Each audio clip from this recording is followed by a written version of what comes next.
Welcome to our channel. Today we how to install HubSpot Marketing Hub for inbound lead generation. Complete guide step by step clearly. To get started with installing HubSpot Marketing Hub, go to the HubSpot website. Click on the Get Started Free button to create your account. Fill in the required information, such as your name, email address, and company details. Once you've filled in the information, click Continue. Check your email for a verification link from HubSpot and click on it to verify your account. After verification, log in to your HubSpot account.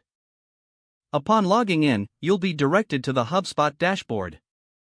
From the dashboard, navigate to the Marketing section in the main menu. Hover over Marketing and select Lead Capture from the drop-down. In the Lead Capture section, you'll see options for forms, pop-ups, and landing pages. To create your first form, click on the Forms option. Click the Create Form button to begin. Select the type of form you want to create, such as inline, pop-up, or floating box. After selecting the type, click Next to proceed.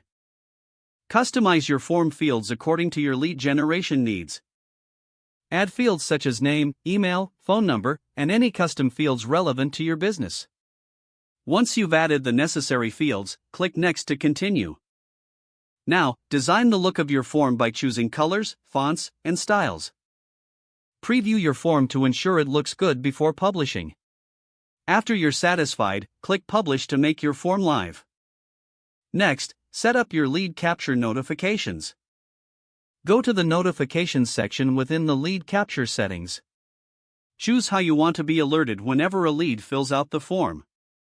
You can select email notifications or CRM alerts according to your preference. Save your notifications settings once you've made your selections. Now, let's create a thank you email for your leads. Navigate to the Email tab under the Marketing section. Click on Create Email to start designing your thank you template. Select Regular for a standard email type. Don't forget to like this video and subscribe to our channel for more step-by-step tech guides.